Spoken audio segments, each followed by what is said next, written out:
Olá, pessoal, tudo bem?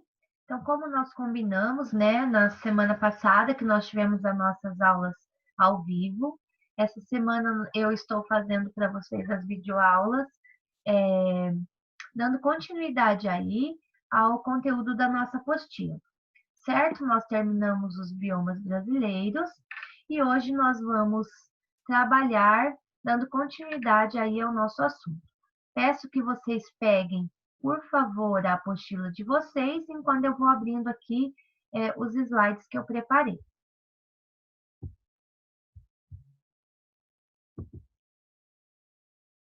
Nós vamos falar hoje sobre a distribuição das espécies na Terra, tá? Peço que vocês peguem a apostila na página 18. Nós vamos trabalhar hoje página 17 e 18.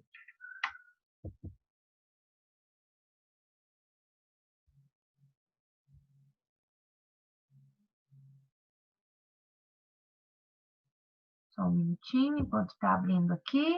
Enquanto isso, vocês vão pegando aí o de vocês. Isso. Então, distribuição das espécies na Terra. Já abriram? Posso dar continuidade aqui? Tá tudo certo? Então, olha lá. Ao estudar os biomas, né, que nós já fizemos nas aulas anteriores, e a biodiversidade do planeta Terra, observa-se que a distribuição dos seres vivos é diferente nas variadas regiões. Com isso, identifica-se que algumas espécies são naturalmente encontradas somente em áreas específicas, sendo chamadas de espécies endêmicas.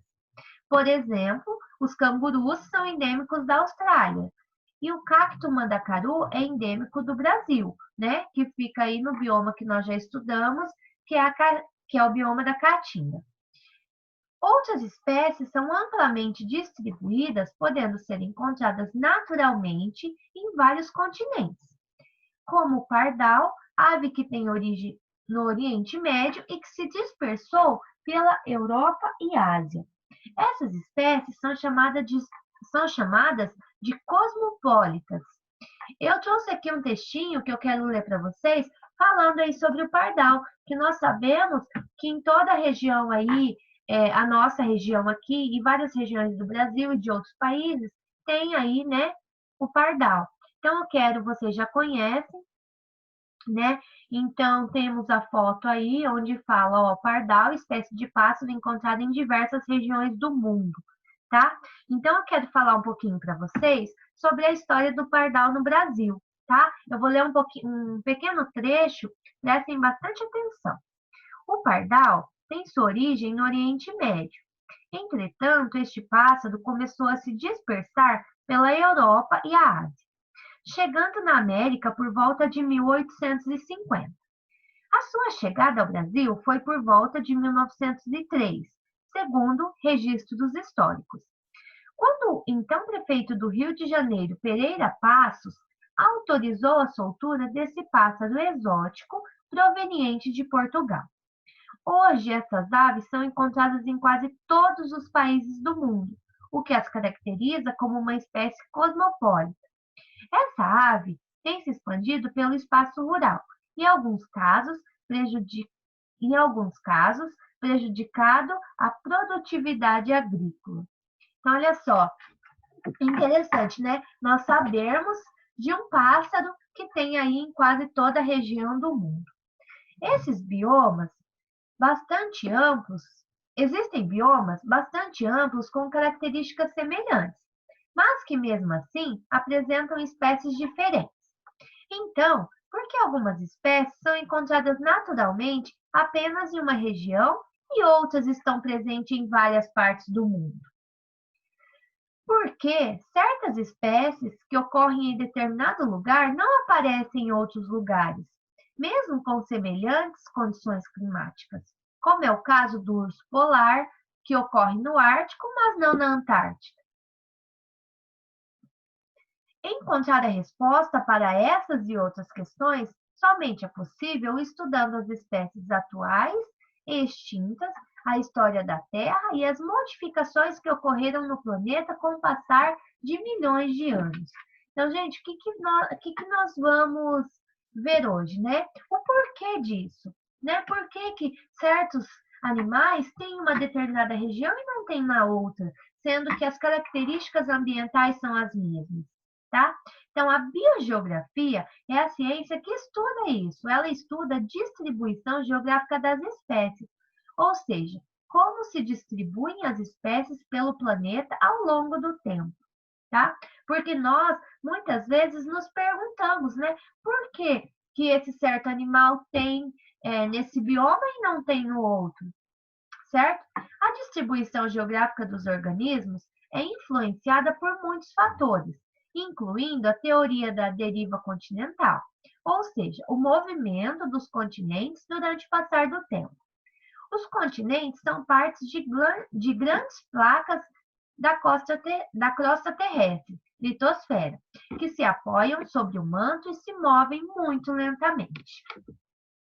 A teoria da deriva continental foi estabelecida pelo alemão Alfred Wegener, de 1980 a 1930, né?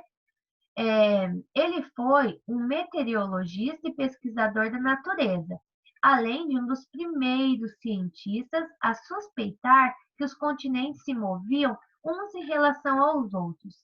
Ele morreu de hipotermia em uma missão de exploração na Groenlândia em 1930.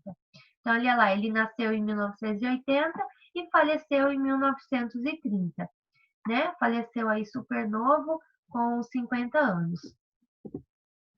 Há 250 milhões de anos, esses movimentos reuniram todos os continentes em um só, a Pangeia. Também havia um único oceano chamado Pantalassa. Há cerca de 200 milhões de anos, a Pangeia começou a se dividir. Em milhões de anos, esse continente único se fragmentou e os blocos continentais foram se afastando, formando inicialmente outros dois continentes, um ao norte, denominado Laurásia, e outro ao sul, denominado Gondwana, até que se atingiu a distribuição dos continentes como temos atualmente. Alguns dos fatores que justificam a teoria da deriva continental são a forma dos continentes atuais, que possibilita seu encaixe, a similaridade das rochas encontradas nas bordas dos continentes e a identificação de fósseis de animais e plantas em diferentes continentes que hoje estão distantes entre si. Entre as evidências dos seres vivos já extintos, fósseis das mesmas plantas foram encontrados na África, no Brasil, na Austrália, na Índia e na Antártica, entre outros lugares, sugerindo que esses continentes estavam próximos. Outro indício da união dos continentes foram os fósseis de dinossauros, encontrados apenas na África e na América do Sul. A imagem a seguir apresenta alguns dos fósseis encontrados em diferentes continentes, sugerindo uma proximidade entre as regiões do passado. Então, aqui nós temos aí, né, mostrando para vocês onde foram encontrados esses fósseis, né, em cada região, certo? Vocês podem observar aí nesse desenho, certo? Onde nós temos também na página 18, tá? Então, o que que nós podemos aí concluir, né? Que há milhões de anos, né, organizados nesses continentes, eles conseguiram fazer essa pesquisa, tá? Onde facilita para nós entendermos, certo? A biogeografia, o que ela faz, o que ela estuda e como é esse amplo, né? E onde eles chegam nesses objetivos, certo? Porque o que que acontece?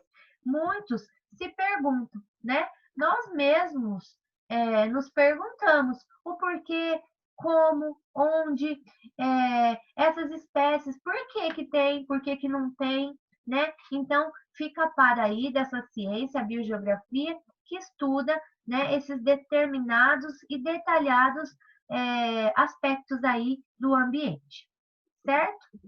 Deixa eu voltar aqui. Só um minutinho. Então, pessoal, era isso que eu queria passar para vocês hoje.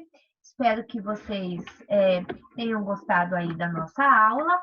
Na nossa próxima, nós continuamos aí, nós vamos falar sobre as placas tectônicas, tá? O que que acontece, mas vamos deixar essa curiosidade aí para nossa próxima aula, certo? Um super beijo, até a próxima e não se esqueçam, tirem um tempinho, já vão fazendo aí o caderno de atividades, tá? Peguem os exercícios que são relacionados aí ao que nós falamos hoje e já pode ir fazendo, tá bom? Um super beijo e até mais.